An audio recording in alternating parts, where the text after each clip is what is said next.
She is a beauty.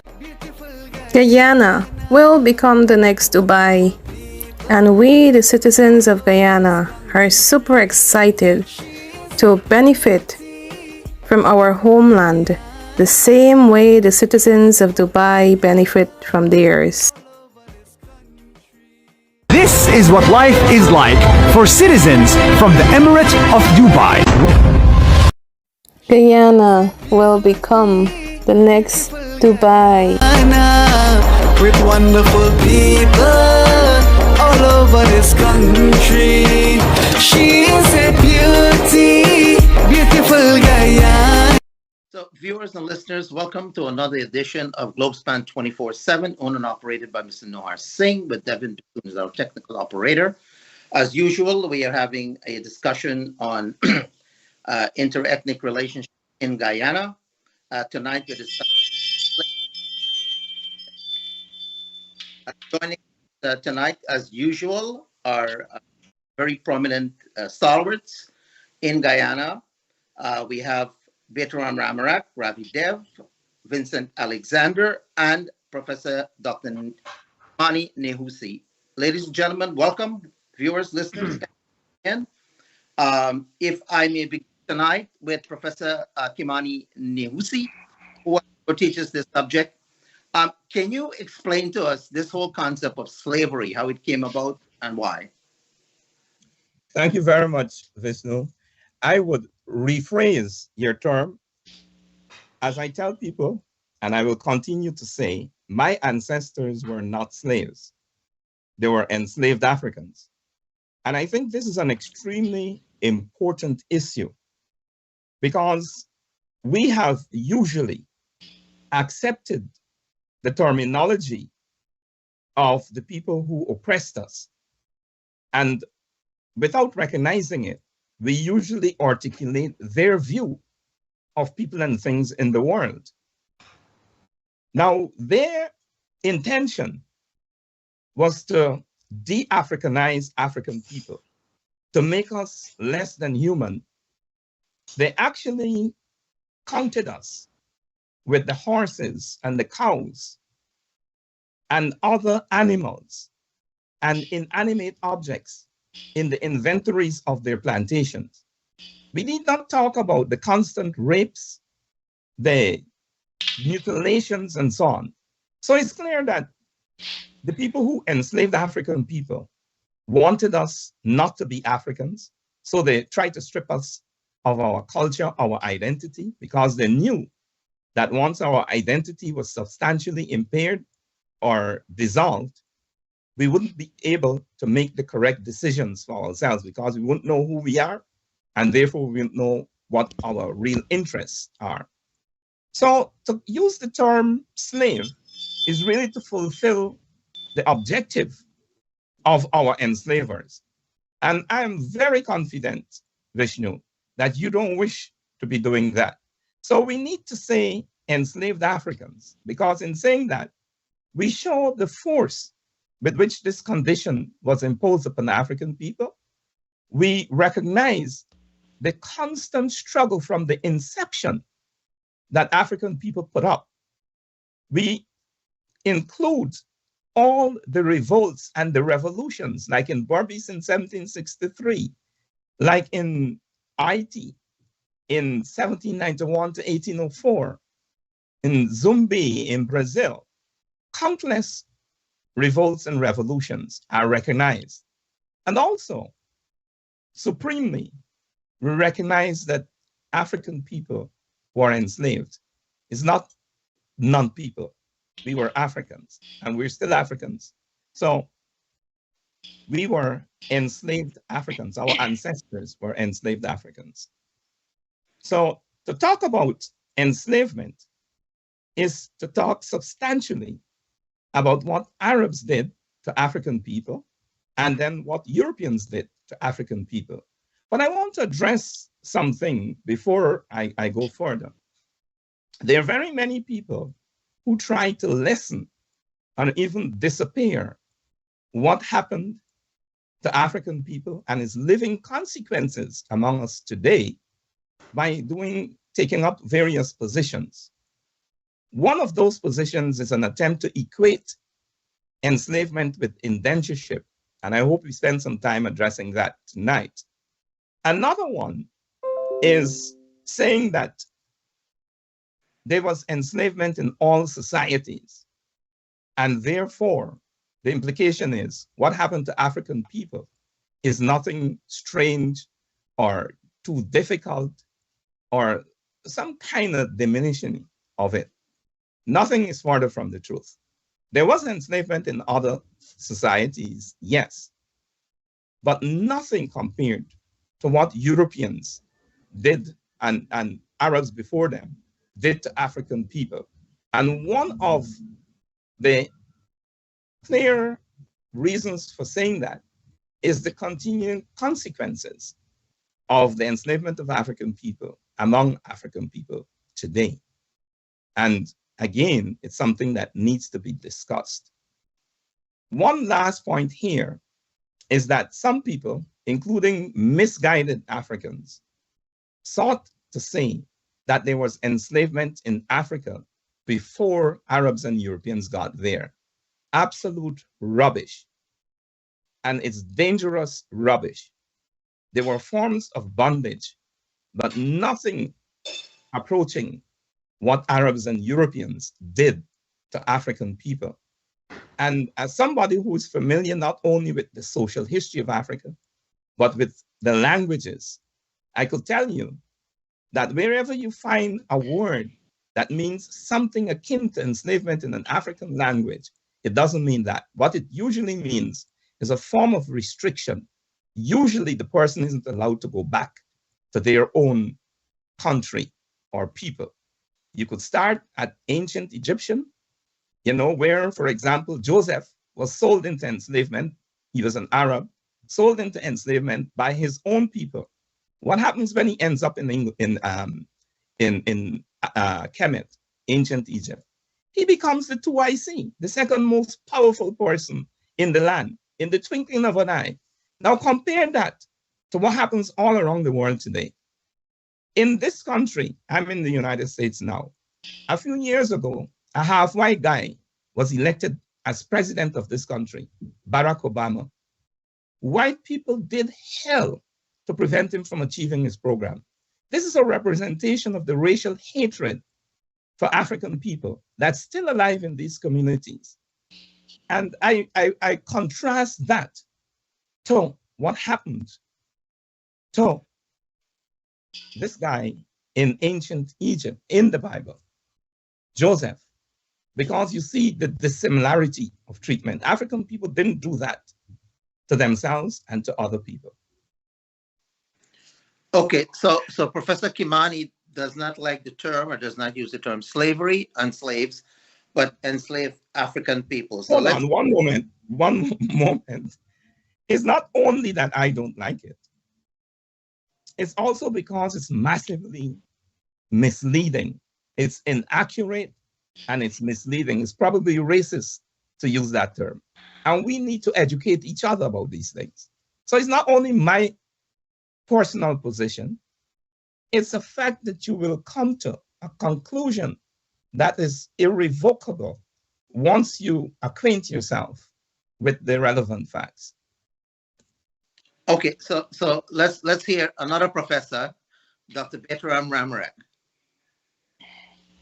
Well, the point about narrative is important, right? I think we all have to take that into consideration. And I think that the whole notion of the language we use is important. When we talk about indenture, which is what I am more familiar with, and I hope to make a few points about indenture today in terms of educating each other and folks who might be listening out there. And as I try to do always with these kinds of discussion is to try to relate it and try to make it relevant, to our situation in Guyana.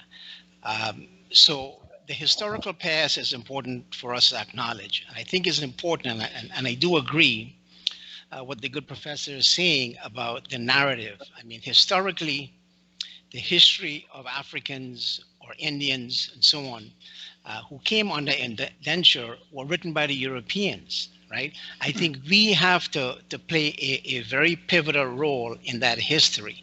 We have to be part of telling that story because it is our story, whether it's being told from the experience of the African or from the experience of the Chinese or the Madeiran Portuguese or the Indians, right?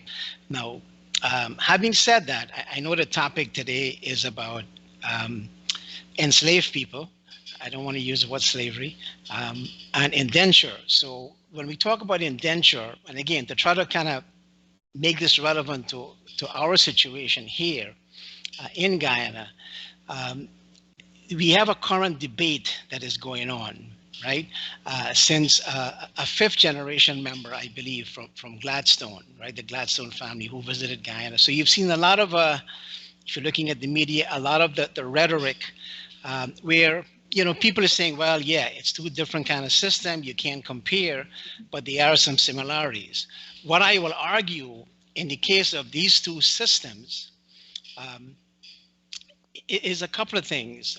One is there is really a nexus, and we see that nexus especially with the Gladstone family. You know, the Scottish plantation owner who made his fortune from trading in corn and cotton in Brazil and the United States, right? He was the person who initiated, drawing from the experience of Mauritius, and this whole system of the inclusive indenture system was introduced into Guyana because of the Gladstones. So the point I'm trying to make here is that, yes, there are some dissimilarities. You know, one was based on a contractual arrangement. You know, you could have renewed that contract and so on. But many scholars who have studied these two economic systems have agreed that indenture is a new system of slavery, to use a term coined by Joseph Beaumont, who referred to this as the new slavery, looking at the Chinese and the Indian experience. Hugh Tinker, the historian, has a book called A New System of Slavery. Rodney has used the concept of a new system of slavery. So there are some similarities, and I think when you look at those similarities in these two systems, right, the fact is, you're looking at the whole notion of coercion, control, right?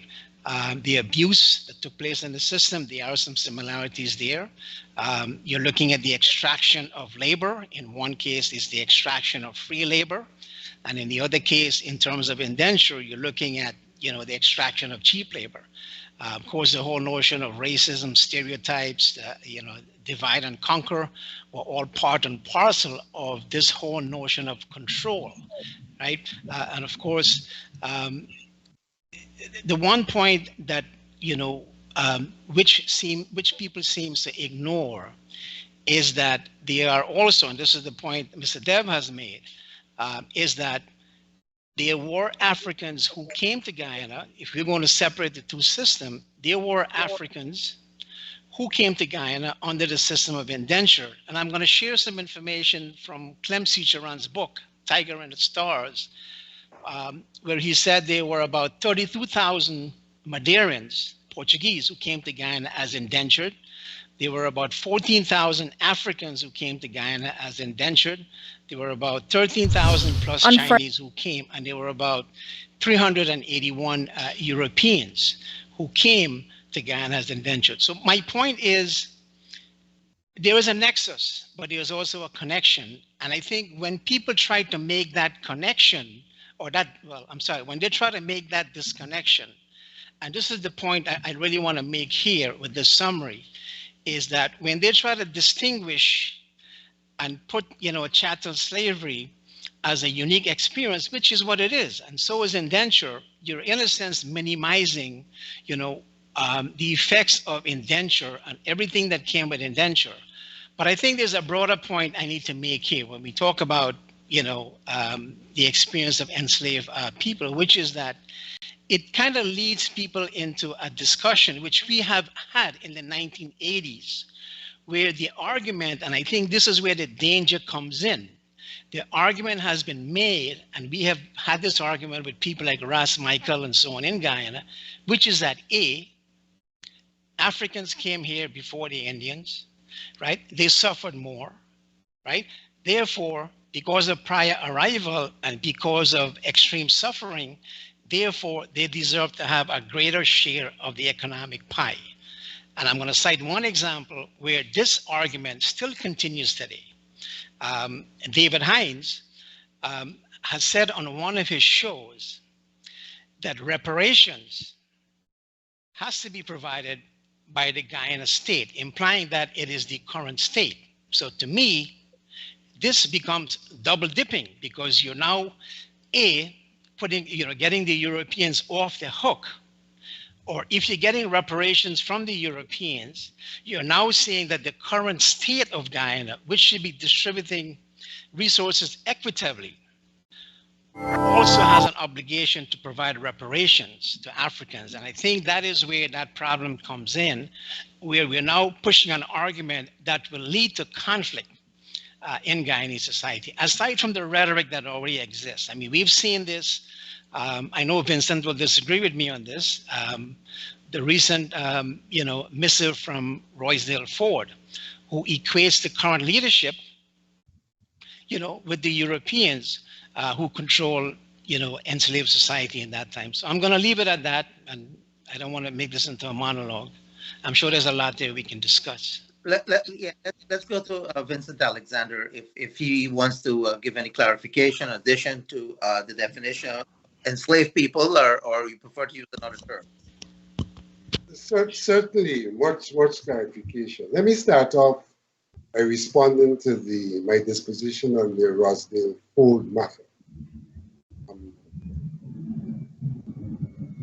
Iteram may have seen my letter in today's papers, where I made no reference in terms of what I thought of what Roysdale said. I made no reference to that. But I saw another letter where I think proper reference was made.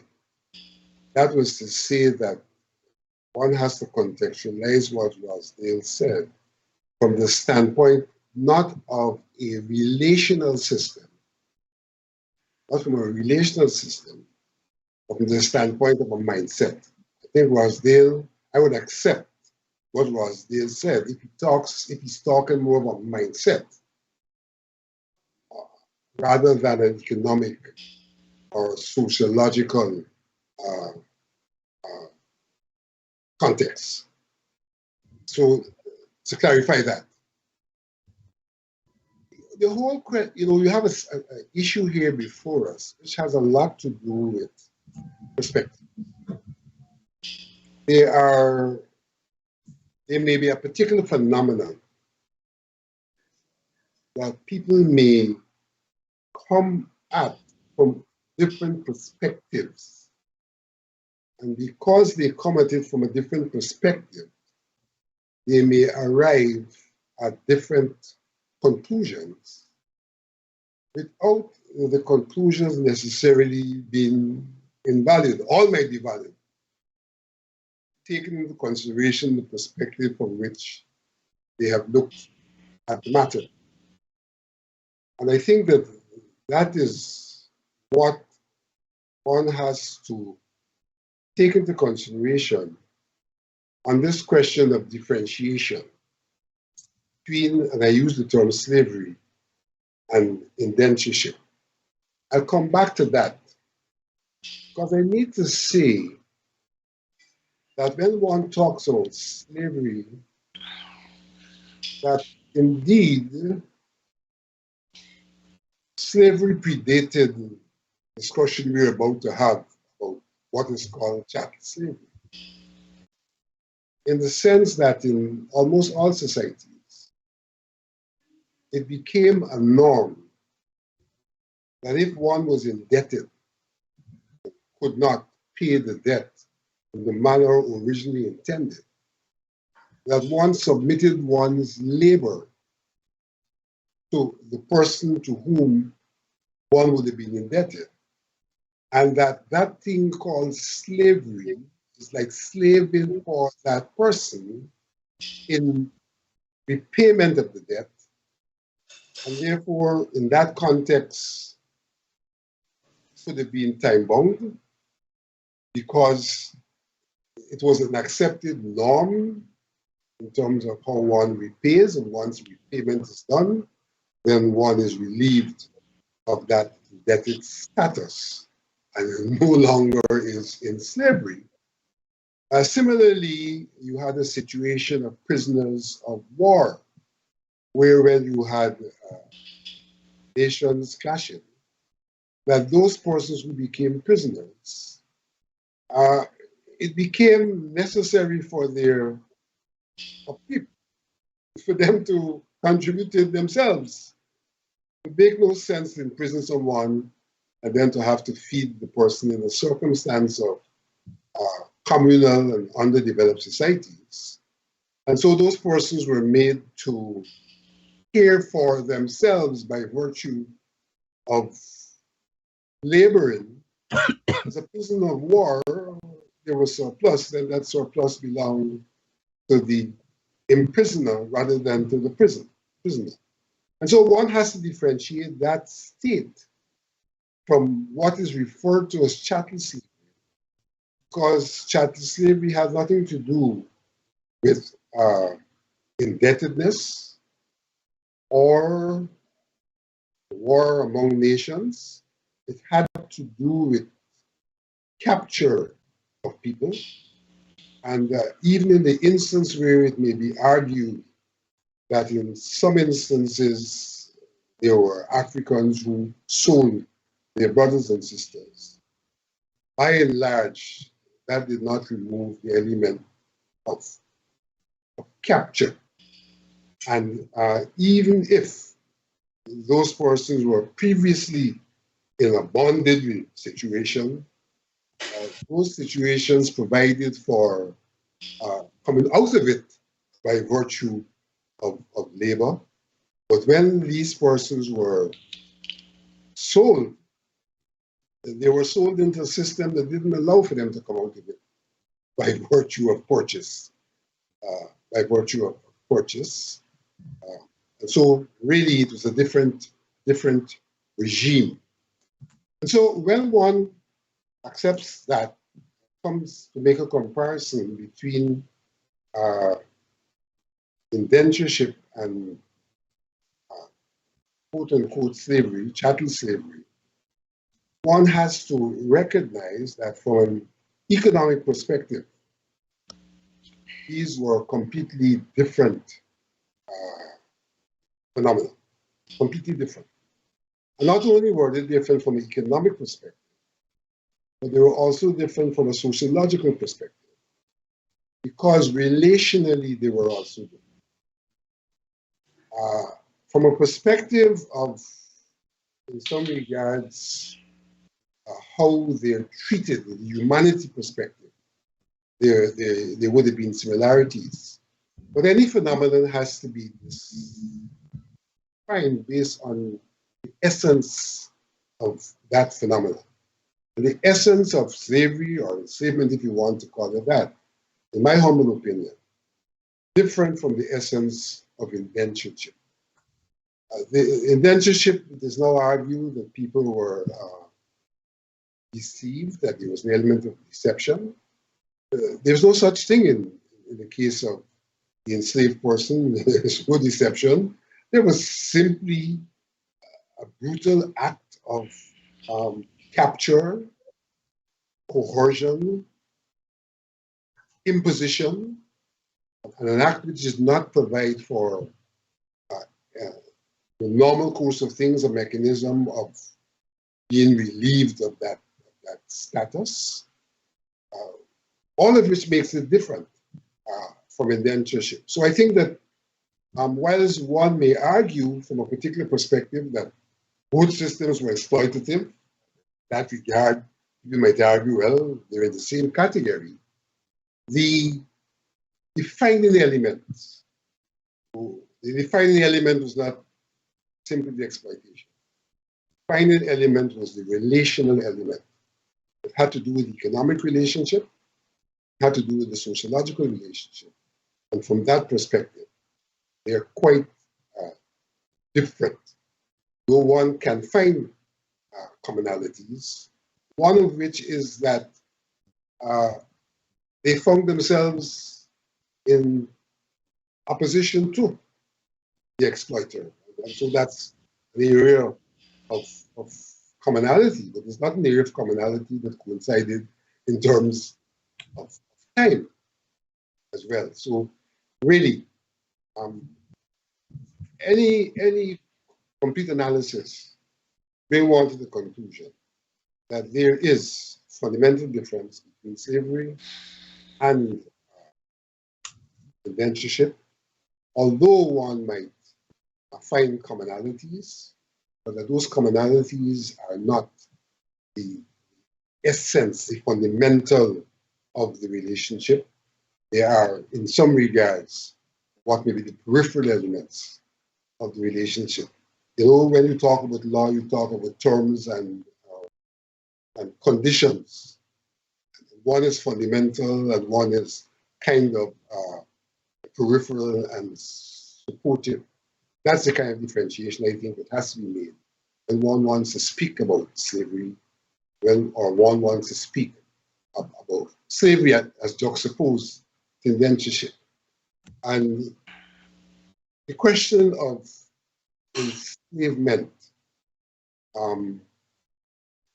I think that the use of the term enslavement is acceptable insofar as it was not an act of submission, and so they were enslaved. They weren't naturally slaves. In the instance of slavery prior to this chattel slavery, in many regards, there was an act of submission. When one was indebted, one literally submitted oneself to the system.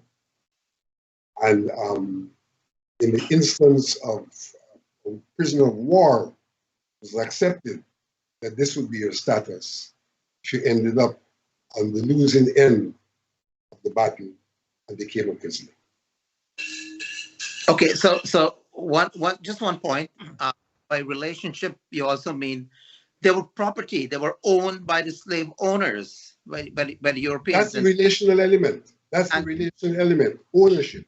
The other element may have been, indentureship may have been illegal. It may have been caused by misrepresentation, which occurs in contractual relationships. But at the end of the day, the relationship was one that was supposedly premised on a legal contract, even though the contract might have been derived by misrepresentation and deception. Yeah, and as property, they can be sold and also bought again. Yeah. That too. Yeah. So Ravidev, let's hear from you on those terms. Well, we've only had 3 speakers yet, and we've passed half hour. So I think we may only have 2 cycles by the time when we're all done. But they're good. I want to tie together some of the elements that have been proposed by my fellow panelists.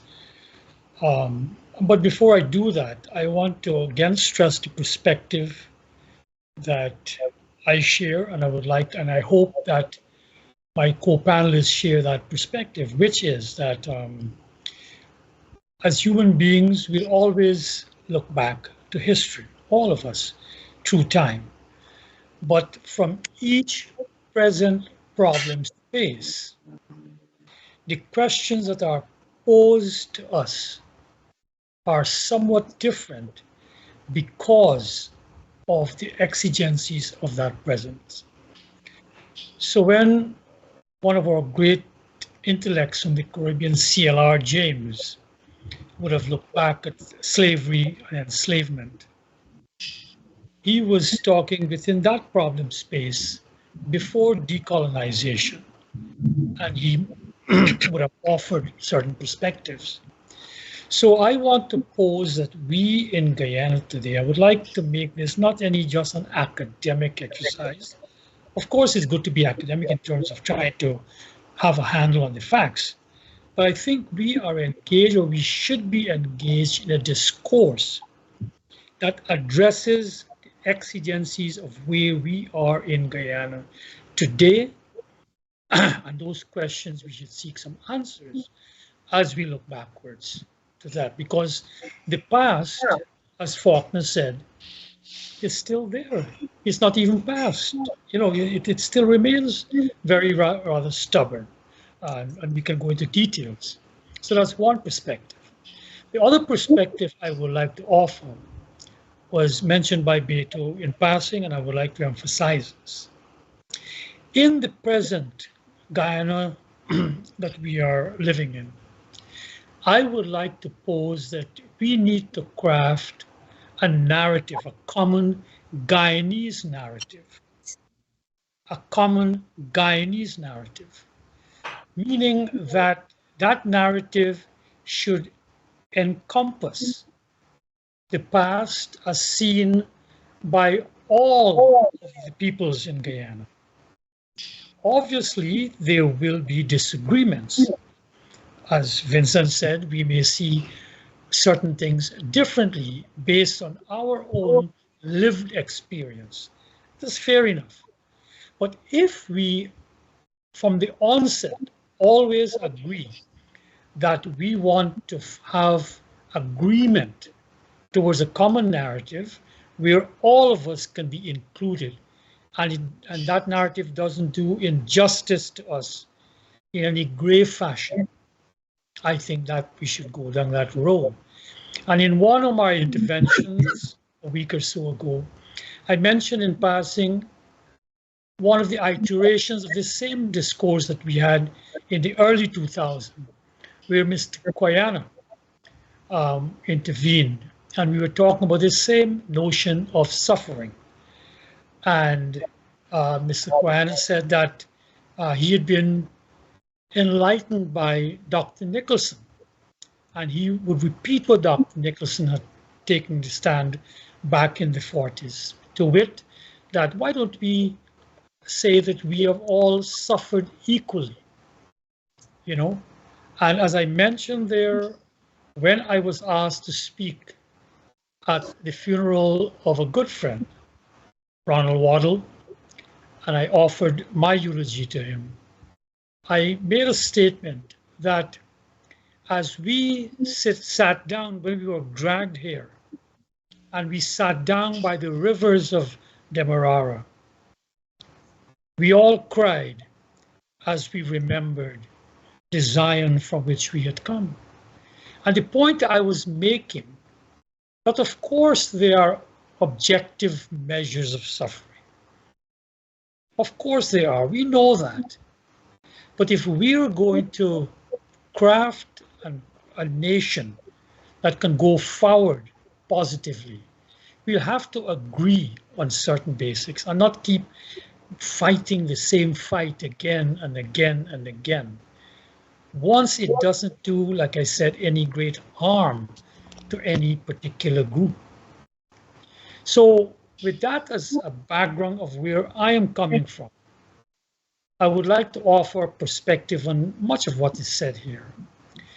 That what is unique about the slavery we are talking about in Guyana, the enslavement of African people who were dragged across the Atlantic and dumped here, and I want to, again, let me focus on Guyana. The unique feature of it, I have stressed this again and again, remains with us stubbornly, with what one theorist has called as an aspect of coloniality. The colonialism that enslaved Africans and used them to start to build this thing called capitalism. It still remains stubbornly in our societies. The form may have changed, but the content has not. So while, again, the form might have changed from slavery into indentureship, when slavery was to be abolished, the argument, right, by Smith and others was that free labor would prove to be more efficient than enslaved labor. And as we know, labor is one of the only commodity that you can separate from the human being. Whether this was in ancient Greece, Rome, Africa, India, it doesn't matter where. This thing called labor can't be separated. So there will be always some forms of coercion.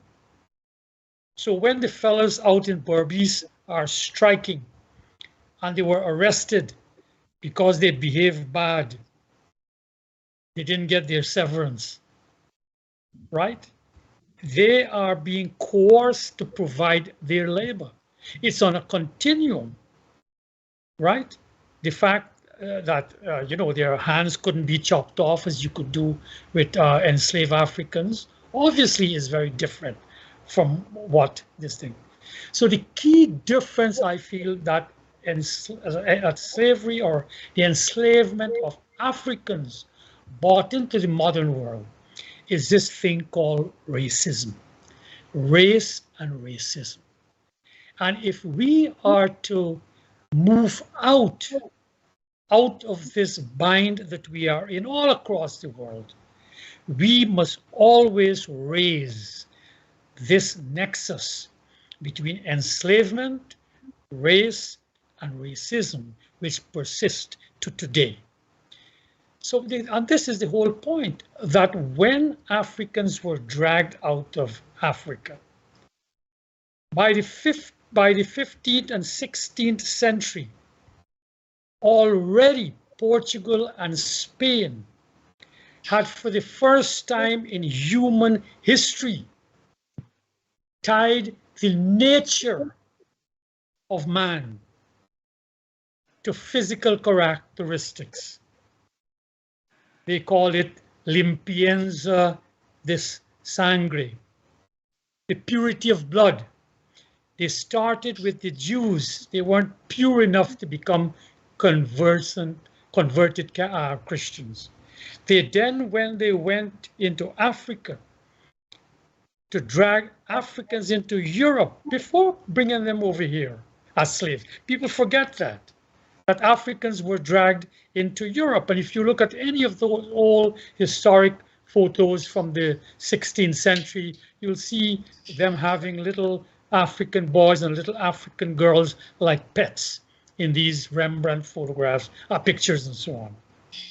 So by the time that they were now, quote unquote, discovered the New World, race was already a concept used to distinguish Africans and to make them and to declare that they were subhuman. And that then could justify these good Christians to treat another set of human beings for the first time in history, not, as Vincent said, because they were captured, not because they couldn't pay debts, not because of any other reason. The only reason was that you're black. As Fanon said, right? He talked about the body schema, the pigmentation schema, the epidermal schema, black like me, right? Once you were black, you were not human and you could be enslaved. And there was nothing wrong in chopping off your hand or even cutting your neck or hanging you on a pike. And I think this is the point. I think somehow people get uncomfortable about discussing that, because this notion is not just, and in Guyana we argue as if Indians invented this to insult black people and all that. This was there before even Africans were brought here. So this is why I always say that. You can go to South Korea, you could go to China, you could go to the Ukraine, when those poor African students couldn't even get on to a goddamn train to get out of Ukraine into Poland. Why? They didn't go through all of this with blacks being slaves in these places, but they have gone through in their mind that people with this coloration and this kind of hair are subhuman. And this is something that we got to grapple with, because when the British turned their attention and broadened it, all of Europe, not only the British, but we're talking our history, and went to India, right, and started to intrude in India. From 1767, they conquered South India. By 1857, North India. They could apply the same concept of race. So if you look at the British writings, Indians were also called niggers in the British system. Only when they were brought to Guyana to substitute for African free labor that they exhorted, they were called coolies, which is a word to people who provided labor. But within India, they were niggers, right? And you have in India a lot of people who felt pleased with a pat on their head. Well, you're not quite African. So they, as I always said, Cornel West educated me to this, that the Christians, the goodies, good Christians with their books, created out of that good Bible that is universalized, to say because some people, some sons of Noah, Ham, looked at their father and saw him naked. They suffered sins, and those sons of Ham, I don't know how they actually did it, are those Africans who are dark-skinned, and therefore biblically they could justify it. And up to 1978, the Church of Latter-day Saints in America, when I went there, I was still in America going to school, and they still had that as part of their doctrine. And they're now in Guyana running around and getting black people to go to their churches in Guyana here. In Guyana right here now. So I want to just bring this to here, that we are in Guyana. And Vincent was being kind to talk about Roysdale, talking about a mindset and all that. Let me not kid ourselves. That mindset is a given across this world. I lived in America. I worked in America. I rose up the corporate ladder. And I could see how an African who had been born in America, who had slaved for America, who had helped build America, was treated. You understand? Again, I want to say, therefore, in Guyana here, this common narrative must now include the fact, let us not argue about slavery versus indentureship. They are both forms of labor. And like I said, even though they promised free labor, they were cruel enough right before slavery was even finished to say, oh, okay, buddy, you're not actually free. You'll come for 5 years and you are bound to this estate. So in Iflot, I'm doing a history of my village. So from the nigger yard, we were put into the nigger yard, which is right next to the factory at Iflot here. And when we filled up the nigger yard, because from those nigger yards, some of our African enslaved people who were then free bought what is called the village of Iflot near the public road. Then we had the bunk quarters next to nigger yard. And then we had, others. The point is, I want to conclude. I know I'm going on, but I'm just trying to match my fellow panelists by being rather prolix, right? I don't want, as Vincent taught me a word today that is African in its origin, I don't want to be a kunumunu, I got to be bold. So I want to conclude like this, very seriously, gentlemen, and all of you who are listening to me, and I hope I'm speaking to some Guyanese, to say, listen, let me stop this squabbling about little bits and pieces and look at the big picture. We're all in this. I always tell the story when the first oil conference was held at the Marriott. I always tell this story. I was there sitting at the table in the Marriott having lunch with my kids. My daughter was Queens, top common entrance, top CSEC, head prefect of Queens, top all of Guyana. You get me? Top the Caribbean. doing medicine, top the medical school, a GPA of 3.5. And this Texan redneck down the table, 2 tables down, is asking his friend next to them, he wonders if we speak English. He wonders if we could speak English. This is my country. They come into my country. So things ain't changed. So whether they look at us as Africans and say whatever the view of African, they don't see Indians much different, my friend, especially a black-skinned Indian like Ravi there. You understand? So let me quit this, sniping, and we ain't getting nowhere, because we can be headed for a new form of slavery, apart from the one Tinker spoke about in 1974. Thank you, gentlemen. I think I have done justice to the time allocated to me. Oh, yeah. No, but Self-allocation. informative as well, very educational. Kimani, you want to add? Yes, thank you. Thank you. A couple of things before I go into addressing some things that I think must be addressed. Ravi, I agree with you that we need to have a common narrative. And in fact, I elaborated that in my book, A People's Political History of Guyana. And I think it's important that we join together in this. I think we need to get to a position where we're comfortable discussing things. And I think this panel suggests that. But there are still significant differences. Of course. And I think we need to educate each other some more. And what I would hope You see, I'm afraid of just scoring points. And I'm not here to do that. That's exactly. So that's all I'm not here to score points. I don't think so. I think you're serious. Sorry. Well, I think that one of the things this discussion seemed to lack is a knowledge of the world before European intervention.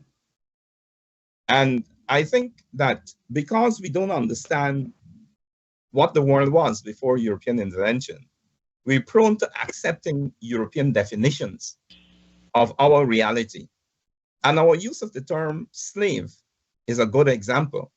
And I disagree with Vincent.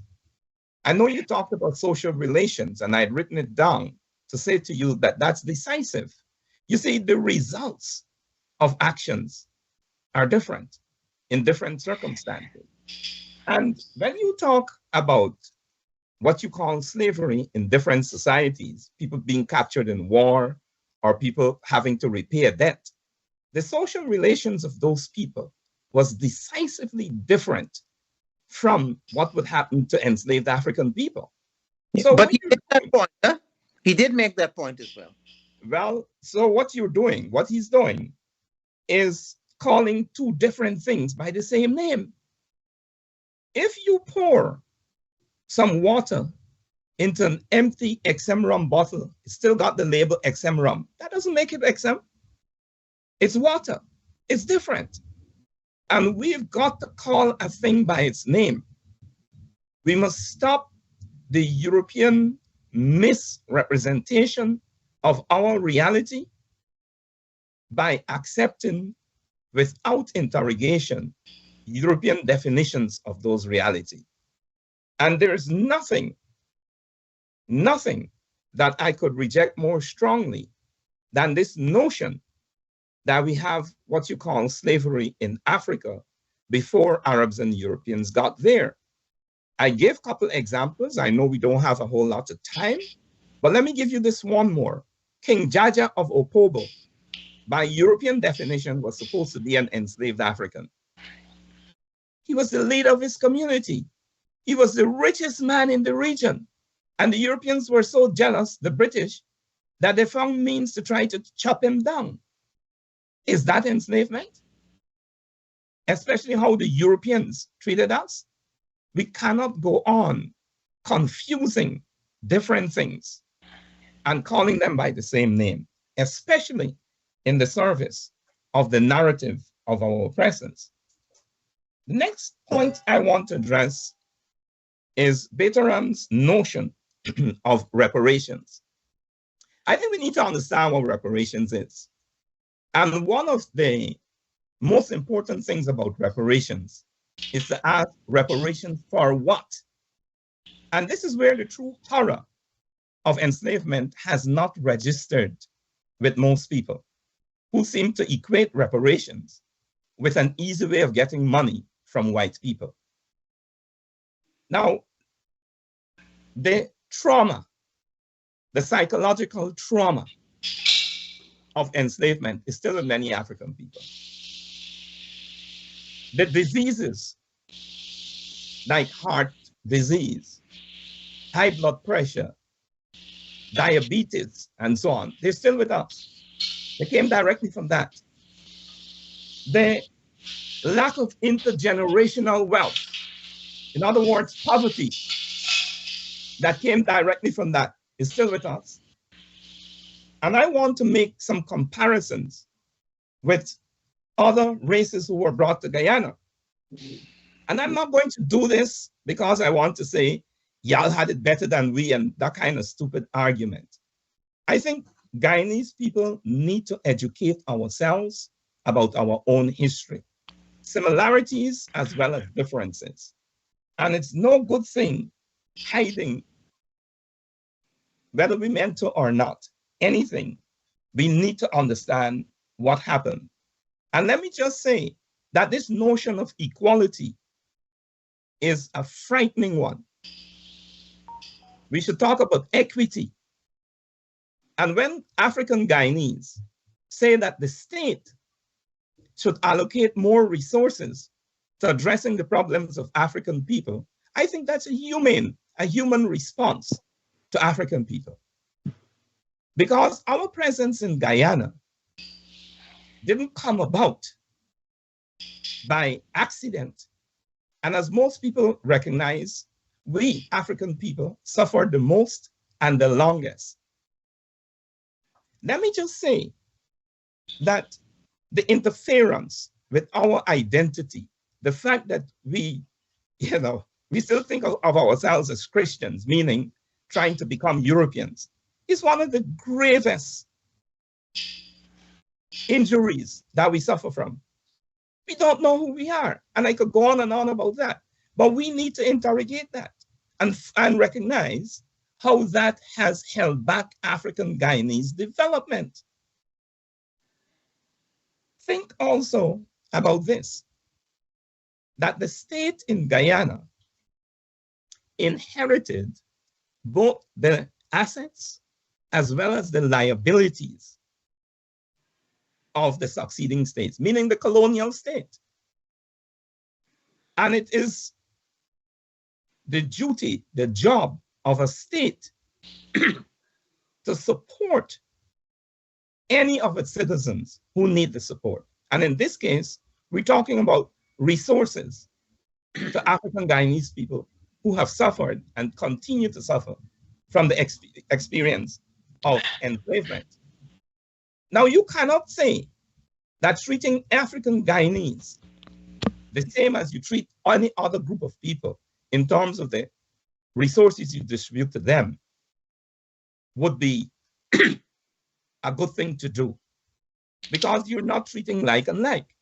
And we have already the example of indigenous Americans, the indigenous people who've been given lands and so on in acknowledgement of the greater injustices that have been done to them. And I'm not advocating this on any unseen or misunderstood basis. I want all of us to understand the importance, the justification of this. So let me say a couple of other things. We should go for equity and not equality. If all of us on this panel are in a race, let's say a 100-meter race, and somebody holds back Ravi Dev, and the rest of us start running, and then after 5 seconds, we say, Ravi, go. Ravi is permanently impaired in terms of winning that race. And no attempt at justifying my action or whoever held back Ravi could amount to the fact that he was pained, he didn't win the race, he wasn't treated equally.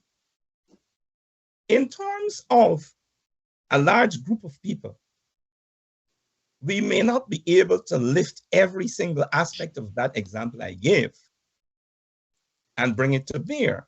But what I'm saying is that a state should recognize that this group of people here, they're suffering from historical injustices. We have to do something about it.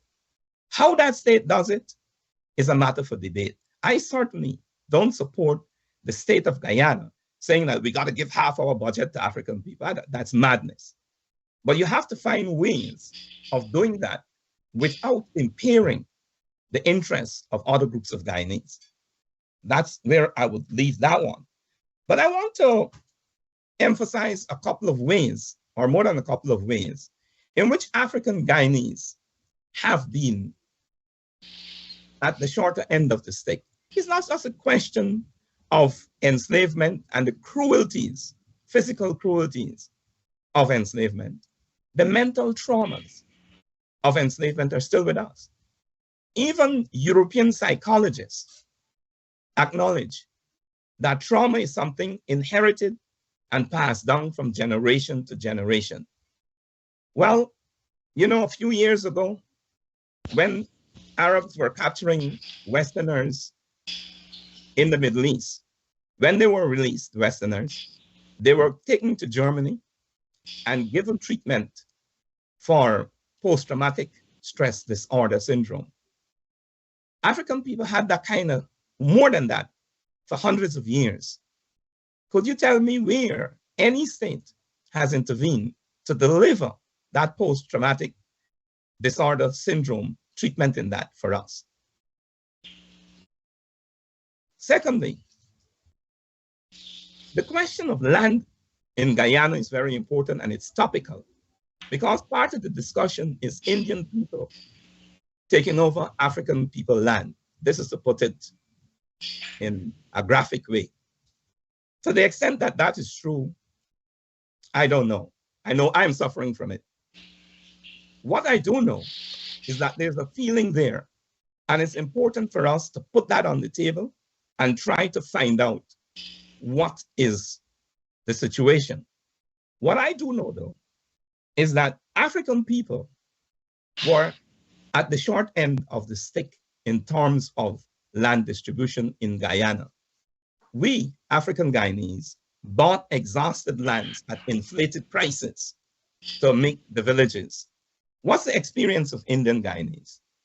Well, Indian Guyanese were given land near to the estates. Why? Because planters realized we want these people to work on the estate. We give them land. There are also a number of government schemes, Broke Pot, places like Hoostideren, 9 or 10 different schemes where land was prepared and given to Indian people. Now, I'm not telling you that the colonial government was wrong to do this. It fits into my narrative that a government's duty is to give resources to the people who need it. All I'm saying is that there's a differentiation between the experience of African Guyanese and Indian Guyanese in this specific instance of land distribution. At various intervals, African Guyanese asked for land, demanded land. We were never given it. Never. In terms of the Sugar Estate Welfare Fund Committee, it was a good thing. Indian people were given land to build houses, house lot, $1 or $5, very cheap. That's good. But where was the equal treatment meted out to African Guyanese? I'm telling you this because there are people in Guyana who's got a narrative that says African Guyanese are in the position we're in vis-a-vis other Guyanese because we just can't do it. We're lazy, something's wrong with us. And there are Africans who believe that nonsense. And it's because we do not understand. We don't know what transpired. Let's look at taxes. From the inception of what is called the legal termination of physical enslavement, so-called emancipation, the tax system was shifted to focus upon African Guyanese. We bore the brunt of taxation. Taxation itself was socialized, if you want, but the disbursement of the taxes was privatized. Most of it went to the estates. The villages were run down by 1865. Do we know this? I talked at least on this program, and I think Ravi talked about it too, that if you had a donkey, you had to pay tax. You had a donkey cart, you had to pay tax. Who were these taxes aimed at? Who were the people who suffered from those taxes? Also, we should pay attention to what happened in the retail trade. That was a retail trade that was set up by African Guyanese. And through a number of different things, the colonial state, white people, pushed African Guyanese out of the retail trade and handed it to Portuguese, who had come as indentured laborers to Guyana. And many of them didn't spend a day doing the indenture.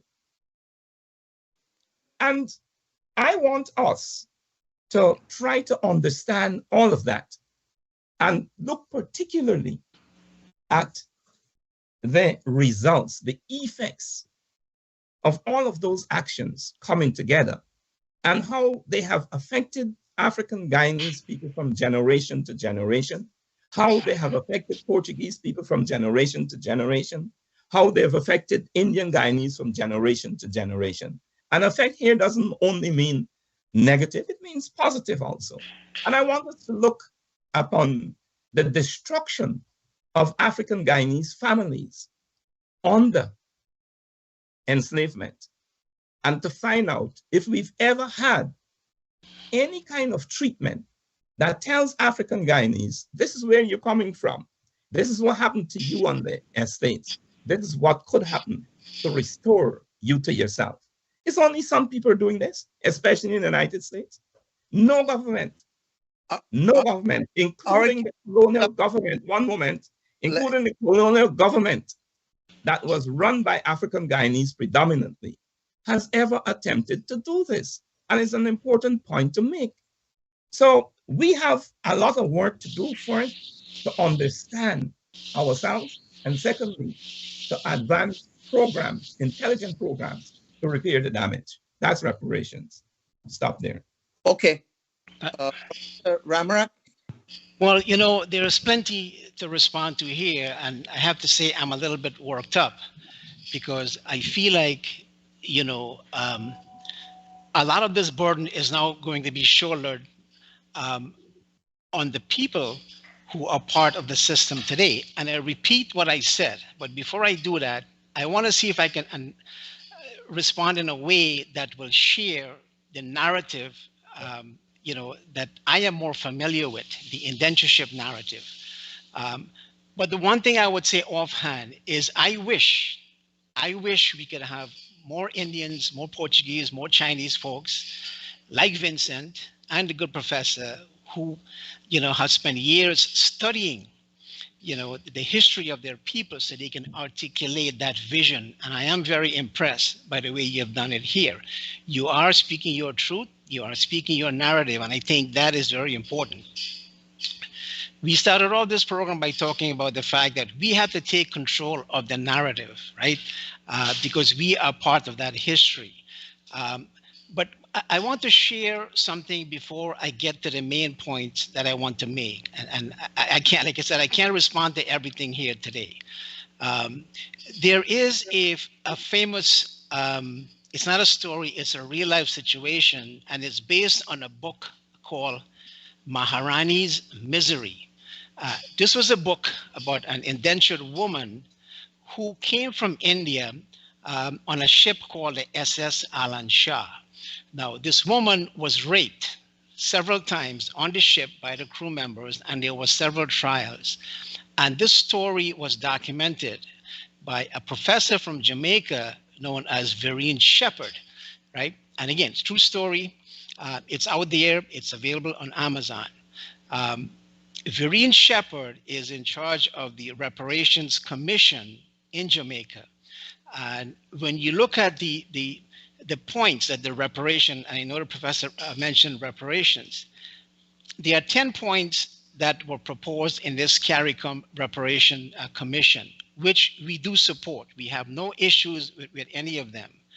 But there are 3 of them where when we talk about, having a common narrative and sharing our lived experiences so we can move to that level of commonality, I would say there are 3 of those 10 points that are crucial and where we have some similarities, where we can actually have a real discussion. Aside from the others, we have no problem with reparations, whatever form that take and whatever. Point number 5 in that 10-point commission refers to the fact that Africans are calling for assistance in remedying the public health system. Now, let me tell you something about the public health system. There have been documented studies in Fiji, for instance, by a professor named Brijlal, who spent years living in the archive, and he has shown that suicides among Indians who live in the diasporic communities like Fiji, and I'm sure the same would apply to Guyana, Trinidad, Guadeloupe, Martinique, and Jamaica, and so on, where Indians have come to. It is higher among them than it is in India. So there is a causal relationship there. Secondly, a major problem within the Indian community, which we can trace to indenture, is this whole question of alcohol abuse, which is a tremendous problem among Indians. And I can tell you from and again, this is just anecdotal evidence when it comes to suicide. I'm seeing situations where people are not just hanging themselves, but they are taking the lives of their loved ones before they take their own lives. It's a different level of suicide. So if we're talking about post-traumatic stress, those are 2 of them. And here's a third one, which I think research can show. The whole question of, I think I mentioned alcohol abuse. We know the whole question about, in my village, we used to talk about this thing called bushrum, and I think everybody on this panel know what it is, right? Then there's that question about spousal abuse, which is a major issue among Indians. And I would argue that all of those traumas among the Indian community can be traced to that indenture period. So what I'm saying here is that, yes, if we're looking at having a common narrative, these are issues that if we are having that discussion here today, that Indian voice, just the way the professor is presenting that African narrative, that Indian narrative has to be out there. And my fear is that it is not. And I tell a story about Maharani, not necessarily because that story is common, but that's an example of the trauma and the abuse that took place before the indentured crossed the Kalapani and braved the Hooglies, that they were afraid of. And I will tell you something else about indenture, which I think people missed this point about indenture. Guyana is the only place, as far as I have seen, the only place where Indians have gone to where there have been more uprising, what the Europeans would call riots, more uprising against the estate and the plantation owners. The most brutal, or one of the most brutal, was in 1913 in my county of Berbice, in the Rosal estate, where 15 people were killed. And there were some people who suffered injury, but they could not fix them. They had to amputate, right? So what am I saying here? I'm saying, one, if the argument is being made that the current state has to provide reparations to Africans, my point is that is a contentious argument you're making, because as I said before, you're leaving the Europeans off the hook. And I think that argument has to be made with them. Now, we can talk about equity. We're living in an oil and gas economy, but we can talk about equity as another form of distributing the wealth that the current state has. The current state is not the same state as the European state that control the plantocracy. It's as a different state. We're dealing with different laws, a different setup, right? We're independent and so on. It is a totally different state. So if the argument is being made about taking reparations from, as I said, David Hines is arguing, that is going to be problematic because it is not going to lead us to a common narrative. It is going to lead us into a more divisive narrative where it's not going to figure well in terms of this whole notion of having a one, a Guyana society that we're all hoping and striving for. Yes, I know Vincent is smiling. There are problems, and we've talked about some of those things. One of my issue today is that the one Guyana is asking non-Africans to sacrifice for this whole notion of one Guyana. Because here's an example. Kimani is talking about, okay, the African problems and all the issues that are connected to land distribution and so on. Yeah. Hughes Darien was an Esquimalt, but that was a failed attempt to create an Indian settlement. The first one was actually Helena, but that land settlement, obviously you're correct, it was to provide a pool of workers. But the Indians had to work on that land, they had to pay tax, they had to develop the land. And over the years, Indians have, experienced something called, they've sacrificed, their standard of living, deprive, whatever that economic term is, delayed gratification, and they have invested. So now what I'm seeing right now is a situation where we are seeing that the current argument about reparations is in a sense heading in a direction where those people who manage the current state are being asked to shovel out or dish out more to people who claim that they suffered more, right? They've invested more, and they came here long before, and they moved 1 million tons of dati, right, to lift us above sea level.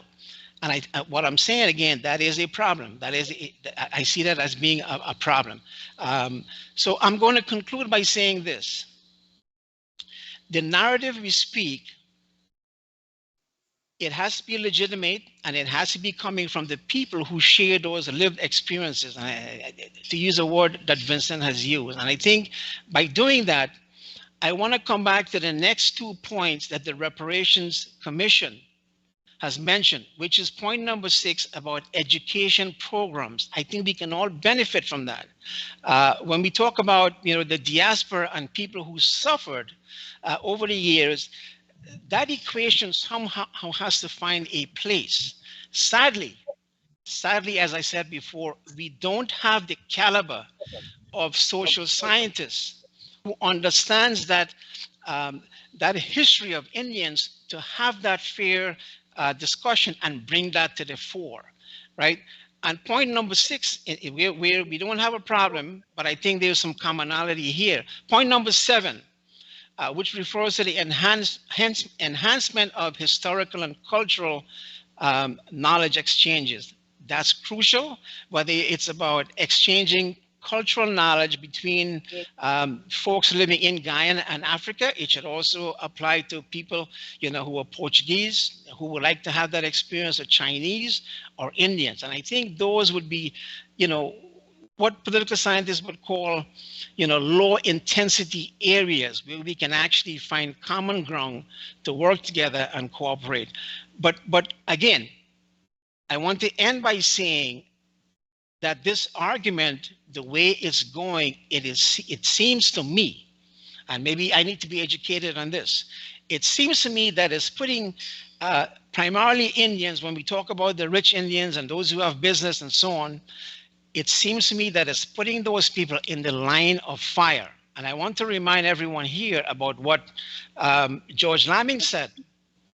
It is the hands of Indians that actually fed these societies, right? He talked about them being thrifty, talked about them being, industrious. And I would end by asking this question. If we're talking about all of these things that Africans were wronged over the years, how the heck do we explain what happened between independence 1966 and 1992? Why wasn't some of these issues addressed then? I will leave it at that. Vincent, we only have 10 minutes. I hope you will give Ravi an opportunity. I hope I have an opportunity to say 2 words too. Yes, I will give you. I'm just getting a little worked up, so I'm just, First of all, I want to say that For all intents and purposes, language is the custodian of culture, so that one could see from language what in fact is. And one may take the argument about slavery versus enslavement into that context. But you know, when I read the newspaper these days, I'm always careful not to end at the caption. Because ever so often, the caption does not in fact reflect the content of the article. And so, for me, I am not caught up so much with the expression that says slavery or enslavement, because those expressions are not in themselves definitions. They may have definitions, but when one uses them, they're not in themselves definitions. And so I'm always more concerned about content. And so even as I dismiss slavery and enslavement and things like that, I am concerned about what do we actually follow through with when we're talking about those things. And one could see that there's no cohesion sometimes between the terminology used and what is actually being spoken about. And I am more concerned about the content and the reality than the terminology. Because sometimes the terminology can take us off into passionate and emotional interactions that really don't represent the reality we want to talk about. So that's the first point I want to make. I could live with enslavement, but for me, content is more important than terms, which in the narrative are not in themselves a definition. Except that one may argue, well, we have definitions that are forming the use of the term. The second point I want to make is that, you know, I have written in the 80s, there were two things I wrote about. I talked about the pedagogy of mutual respect, calling for that. Because if one is going to cultivate a common narrative, it has to be facts-based. And for things to be facts-based, we first of all have to accept what the facts are, rather than interpretations and of history. So I think we have to get to the point where if we're going to have a common narrative, that we first of all, without prejudice, speak to the facts and the lived experiences of the various groups. And it's that which must inform that common narrative. That which must find itself in the pedagogy of mutual respect. So when we speak to each other, we speak with each other, we speak with a clear factual knowledge and hopefully understanding of the experiences of each other. And that has to be the base upon which any common narrative is built. And so we have to be able to have a respectful diversity. Diversity sometimes which will speak to experiences that sometimes have caused the rift. Experiences which have caused the rift. Because when we speak about reparations, I differentiate what I call external reparations from internal reparations. For this reason, that I speak to external reparations largely in relation to the pre-emancipation period. They speak to internal reparations post-emancipation. Because in the post-emancipation period, there are things, institutions, and legal frameworks that were constructed during the pre-emancipation period, which were taken up by the post-emancipation state and taken forward. You may well argue that in that post-emancipation state, these institutions, as these frameworks, affected all the groups.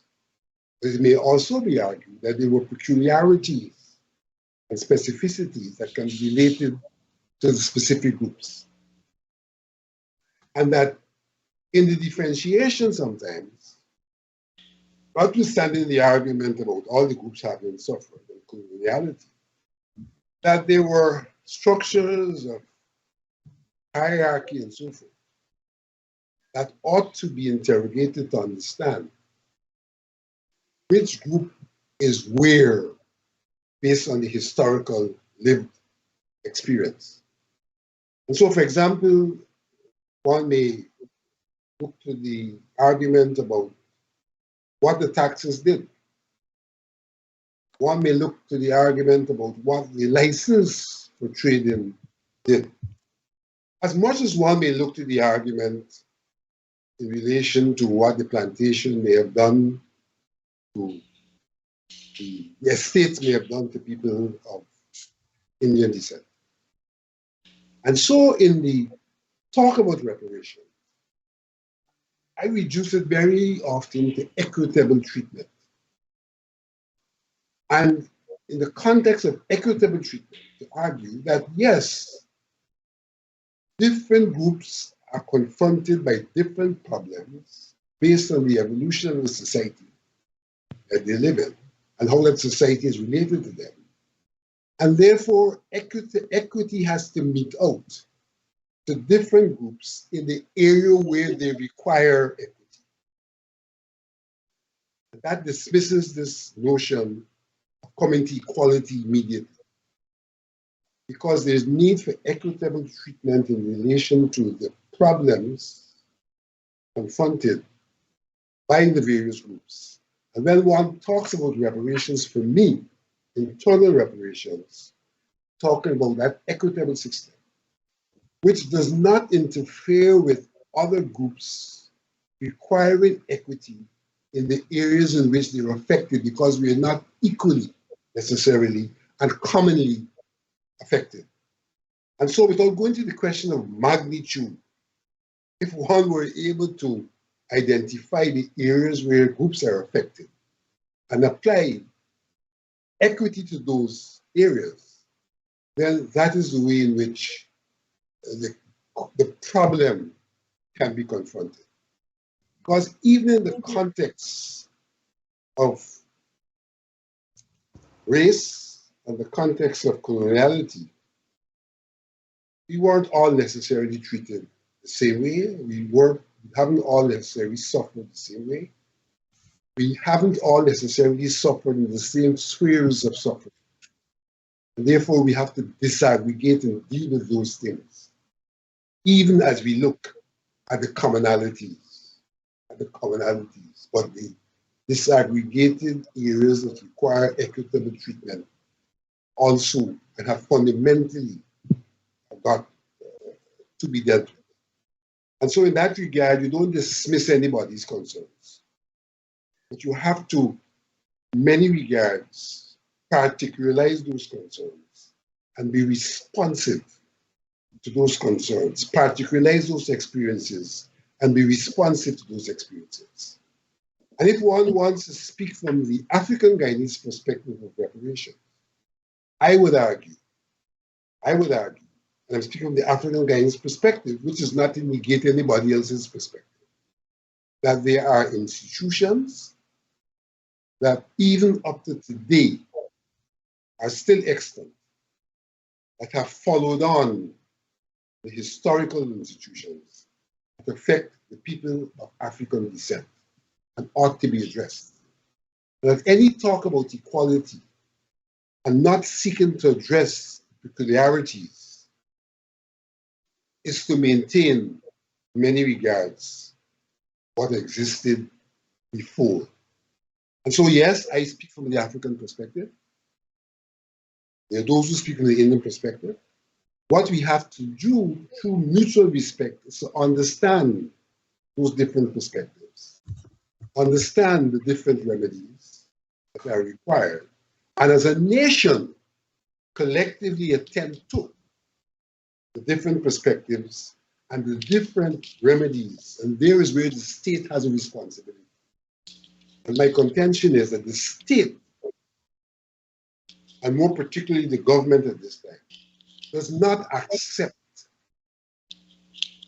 that historical evolution that has brought us to where we are, still diverse in ways in which there is need for equitable treatment to address the diversity, even as we accept that there will be diversity that is unrelated to that evolution and which has to be accepted as natural and become a part of the kaleidoscope, where the level of the individual, the family, the community, diversity is accepted.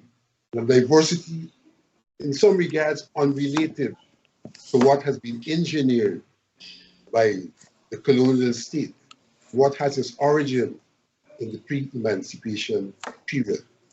And if we see the society from that perspective, then we have the basis upon which we can have a conversation that seeks to address the issues of the various groups, even as it addresses the national issues, and in that way provide a solution for the unacceptable elements of our plurality and for the existence of a state that undulates based on who's in control of the state.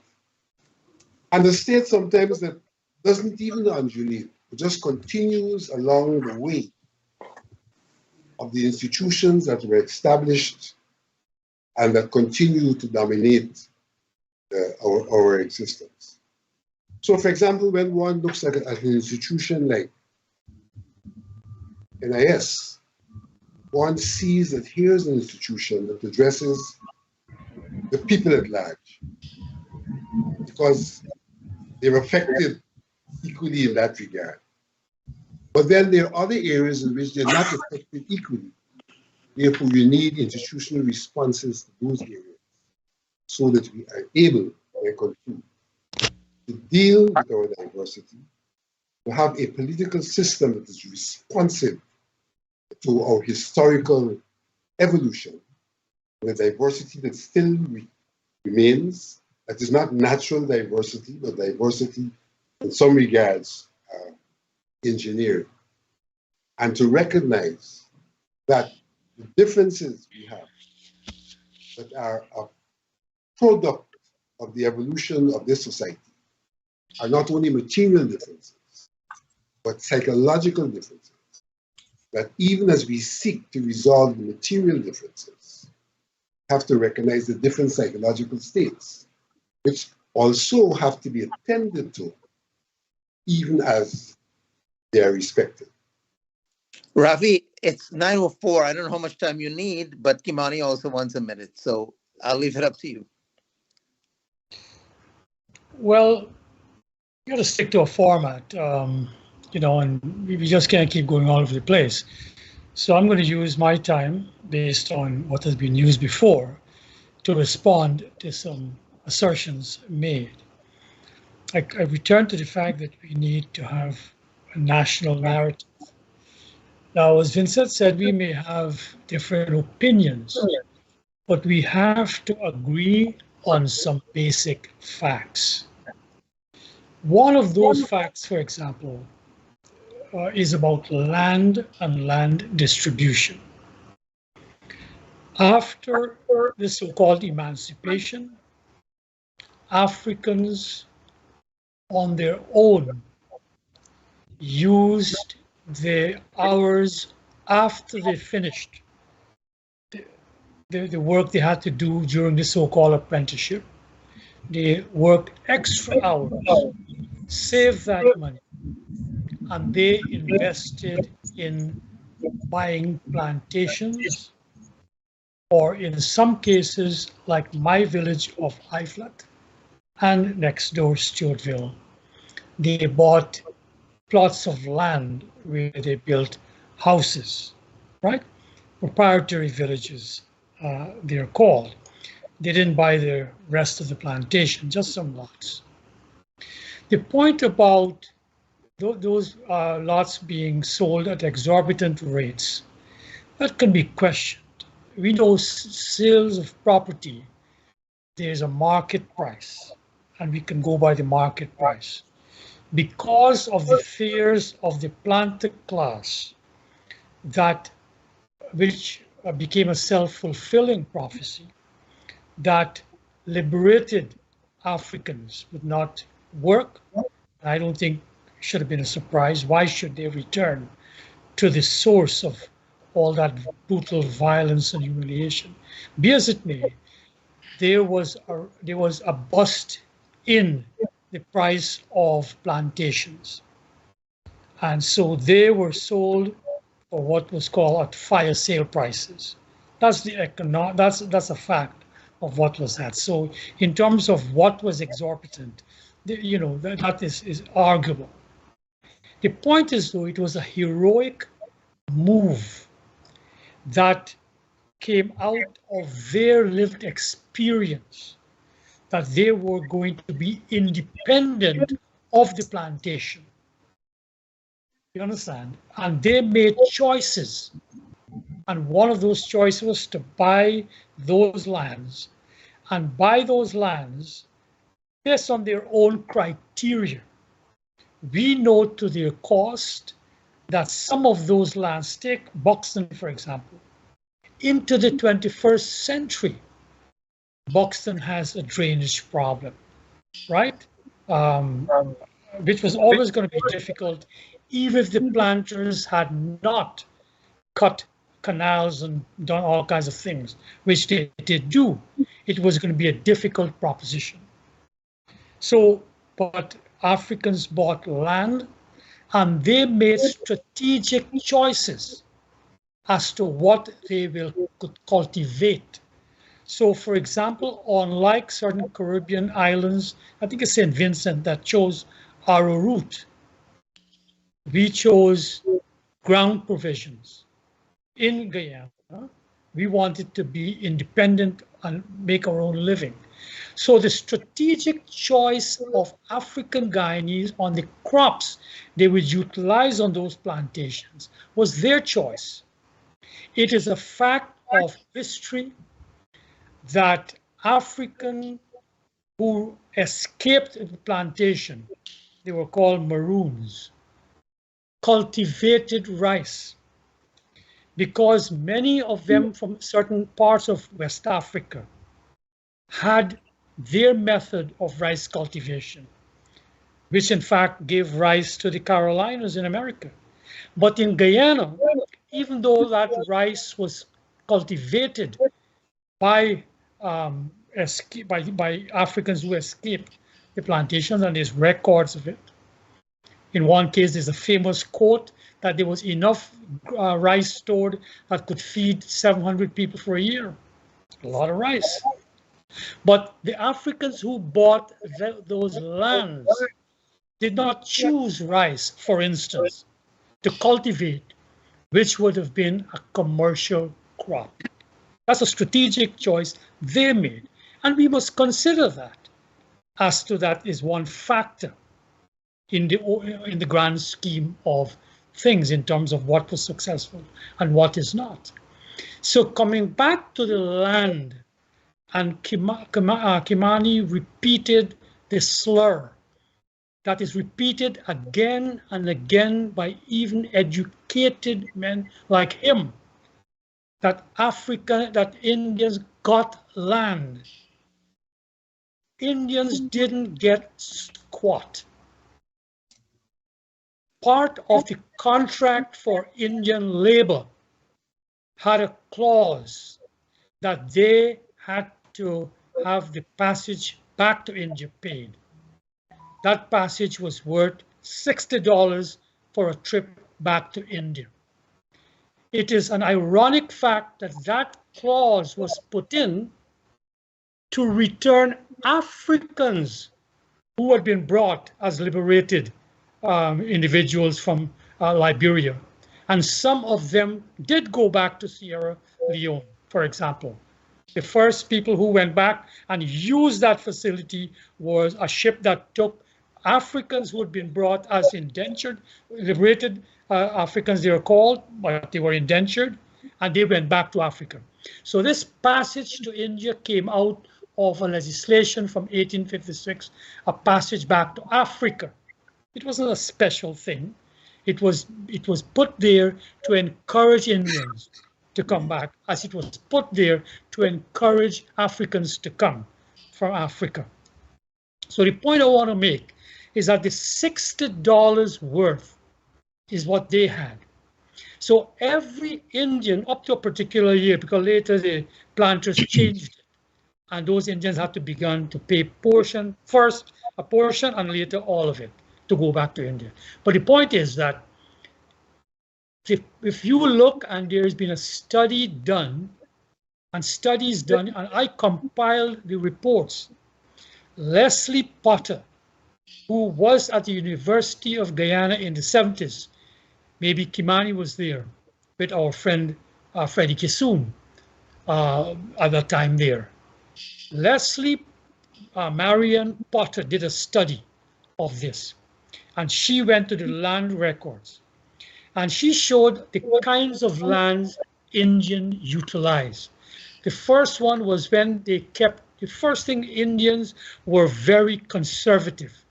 They kept working on the plantations and rented nearby swampy land. Rented, they paid for it.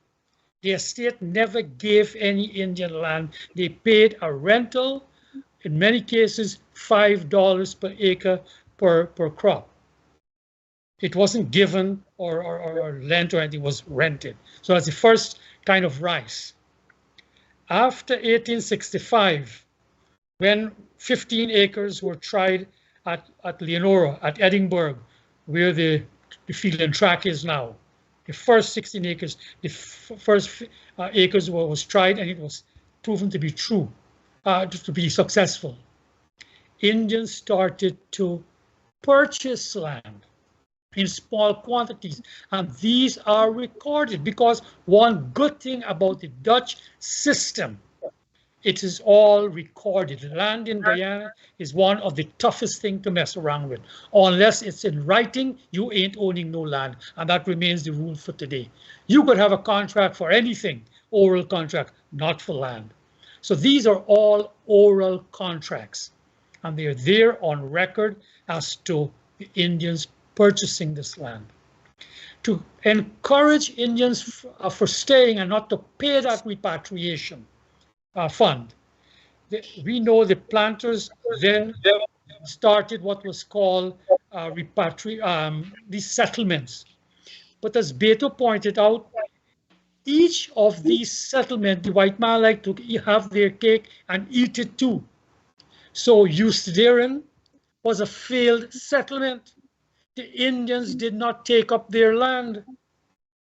And why? They pointed out, buddy, you need a coker. The land is sandy, and you need a canal, and you need a coker to get that water out. They weren't going to be dumb, right? There was some land in my part of the country at best foreshore. In Shahabuddin's book about sugar, he talked about the Indians said, Shahabuddin used the word gelatinous land filled with water. Of course, the Indians had their own term of it, right? We could say abandon. The point is that in each case, whether it is Bushlot scheme, whether it is Helena, whether it is Wim, all these so-called settlements, go and check the record. It's a matter of, in the book, or check Leslie Potter's book. It's on the web. It's a PhD thesis out of McGill University. 1977 thesis. It's on the web. It's all documented there. It is all land that was sold. Now, it could be that it was sold at the time it was sold after the 1890s. They reduced the price of land from $100 per acre to $5 per acre. But that was not as a concession to Indian. Gold was found in the interior, and they wanted to open up gold mining. So they dropped the price for crown land because to encourage gold mining.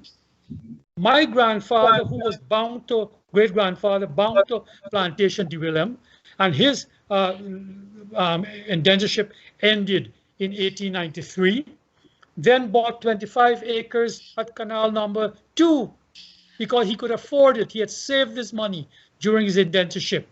And 25 times 5, he could afford $125 in Canal Number 2. So if you look, Indians always bought land. Nothing was given to them. And we got to stop this. It's a running slur on Indians. And we have to say why, why they were successful. That's a whole other story. I want to come back to us having a responsibility as individuals who are educated to ask questions of ourselves. We talk of the post-colonial state after colonialism, which was inherited by Mr. Forbes Burnham. And we have on this panel the chairman of the Burnham Foundation, my good friend, Vincent Alexander. And I challenged individuals, and I was hoping that Vincent or some other person would have answered me. I put it in a column which the Stabroek News published as a letter a few weeks ago. And I said, Mr. Burnham tried to rectify each of the weaknesses that are being pointed out ad nauseum about the African condition. Give the man credit. He tried to rectify it. And what did he do? In the case of rice, where Indians had gone into rice on their own, nobody helped them. My grandfather had 2 bulls. My great-grandfather, we still know the name of those bulls, Sahadeo and Nakul, 2 names from the Mahabharata. He named his bulls. They were brave and fight, and they could plow that land. And he cleared up land at Canal Number 2, right? So the point is that Mr. Burnham, after he took over in 1964, between 64 and 68, when he still was with Mr. Peter Degar, the conservative Mr. Peter Degar, Mr. Burnham took on the empowerment of Africans in the rice industry by taking steps to curb what the Indians were, he said, were profiting from. So Mr. Burnham introduced a law where all paddy had to be sold to the state. And Mr. Burnham created these huge silos and these huge milling plants, which were created by African labor. So what, as J.E. Green, our present chancellor of the University of Guyana, put out in a paper is still there, published by UE, which said that what Mr. Burnham did was to take the money for agriculture that the PNP government had put still in agriculture, but use it to construct all these rice facilities that were run by Afro-Guyanese. So if you go to Burma, there was now, you use the paddy hucks to make electricity. So you had the managers who are all Afro-Guyanese living like managers back in the plantation. You got to go back to Burma and check all those houses. Go to where I live, not far from here. The same thing in Vietnam. The same thing up near Dartmouth, up where Kimani comes from, up by New Road there. I forget the name of the place where the females are. Even in Blackbush Polder, the section of Blackbush Polder which had been given to Indians, it was said, forget who the ICJ showed they were applied for by people who were farmers. He carved out a part from my Bikuri and gave it to African Guyanese farmers. In fact, it was known as Zambia You know, it was called Zambia. So throughout the land, in Region 5, Mr. Burnham opened up over 58,000 acres of land and gave African Guyanese farmers more land than he gave to Indian farmers. Leased, let me say gave, leased. But ask ourselves, why did those African farmers lease the land to Indo farmers and by and large did not plant the acreage? Okay? So the point is, in rice, we can take sugar after he came back in 68. I'm not going to get to how he came back in 68. That's another story for another time. In 1968, the same year he came back, the Crane Commission had given profit sharing to the sugar workers, primarily Indians. And the Crane gave the formula. 60% of sugar is due to labor, 40% due to machinery. So the profit was to be shared 60% to the workers, 40% for rehabilitation of factories and profits. Those, Mr. Burnham introduced a levy in 1974, which wiped out all that profit. No profit was made until 1999, when Ravi Dev and others launched a union and the PPP was forced to abandon the levy and give out profit sharing. My father, for the first time, could buy furniture in the house where I live here in 1968 when he got, they call it once for all. Okay? We hear Kimani talking about Silwif funds. Silwif funds came out from a fund set up by bookers under the guidance of Campbell, Lord Campbell, right? In 1947, some people say Jagan got it. Jagan didn't give sugar workers anything. Jagan, what they did, they put out a fund back in 47, and everybody who was working on the sugar estate got acreage, got land. I live in Iflut here, and in Iflut, Ocean View, the portion where I live, and I'm tracing the history of movement out of the Logis into here. My father came from that section of the Logis called Letter A, and we came to Ocean View. Was given a loan, not given money. He was given a loan, which in fact Jagan criticized, because over the course of a 20-year loan, he paid 10 times more than he was supposed to pay to the estate that was leasing that land for pennies. Yet he charged that. So if you go to the African section, which I go there almost weekly and talk to my friends who I went to school with, and they have nice houses that were built with Silwif fund. In fact, there's a section that we call Kashwa. There was a huge thing called the Garrison that was broken down, and it was made into cottages. And all of that is occupied by African Guyanese today. So don't say that the Silwif fund only Indians got. The African, in fact, were the superior workers. They were the factory workers. So when I talk about the Hyman, who was factory engineer, Mr. Hyman, who was factory engineer, when I talk about the Mounters, who Vincent No, right? Strong PNC people in there. When I talk about all the families in my village of Iflut, the African section, they were basically factory workers who were earning bigger salaries than the workers. So we could talk about small trade where the Indians had used, as Thomas Sowell showed, their own capital of money, of time, and being in that shop. Mr. Burnham introduced the External Trade Bureau, which mandated that all imports must come through the ETB. And all the goods were now given to, not to these small shops, was given to something called Knowledge Sharing Institute. So you see in Iflut, for example, where I used to visit and come back, and every week, every year I would come back after 1979, right? The KSI was located in the African section of my village, where you had to go and line up for butter or whatever you wanted. And all Indian stores were destroyed. What was not destroyed was rum shops. We criticized the colonial masters for allowing rum shops to be outside of the the payoff is India never had distilled alcohol. We had a drink called mahua. You take a flower and it was a fermented drink. It gave you a slight high like bhang that we had, ganja, you boil it with milk and you drink it, you get a little bit of a high. Distilled alcohol was introduced both in India and here by the British, make us into alcoholics, right?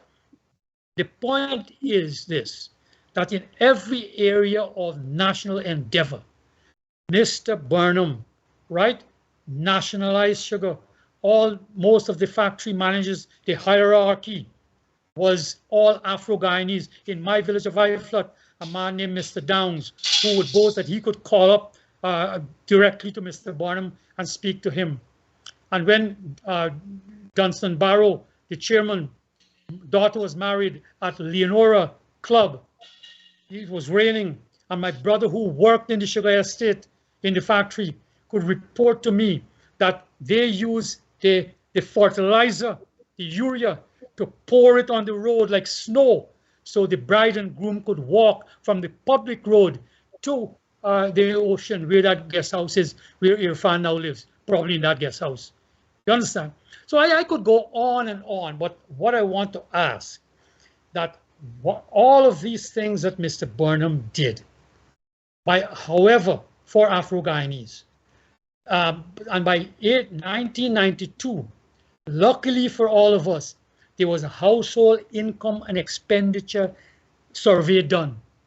And what it showed in 1992, after all of that, and Indians were peripheralized. I don't have to tell you what my parents had to do to make a living. You get me? You mine fowl, you mine duck, you mine pig, you plant a little garden, you cook with something called sawdust. My brother had to go to the loch to get fish. You call it specking. The point is, though, we want to know by 1992, these two groups were yet equal by the income and their expenditure. The question I'm posing, Vincent talks about the psychological aspects that we must question. I think this is crucial if we are to go forward, because this is no slight on anybody. Slavery and indentureship messed up our heads in many, many ways, right? And it's still there. And I still hear people on these Black activist shows, one of them for my friend who I will not mention his name, entertains a lady who calls in, and every single show talks about coolie people being dragged from the slums of India. Only the first 5 years, people were brought from around Calcutta. After that, it shifted to the villages, which the British had destroyed the whole economy of North India.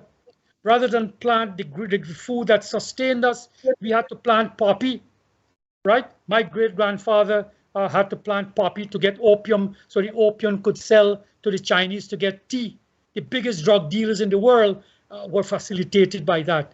So after destroying all of the industries of North India, right, the villages had to be, the people had to seek work. It is not slums they came from. It is villages that were vibrant.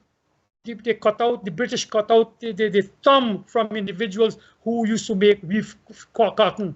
So India became the importer of cotton rather than the exporter of cotton to the rest of the world. What I want to say is that we got to stop these misstatement of facts. Let us deal with facts and say why it happened, right? I conclude by a personal statement. Beto brought up the fact of Maharani. My wife right now is engaged in seeking to find out her great Aji, right? The mother of her grandfather, Abdul Rahim. She was a Brahmin woman who came on that same ship, the Alan Shaw of 1885 with Maharani. She saw that rape of Maharani. There was an inquiry into that.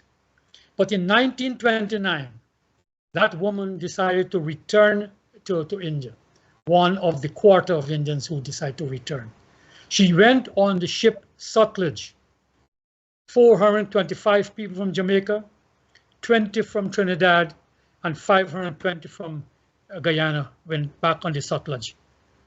We don't know if she arrived. 47 persons died. She was around 70 years old, and she's trying to find out.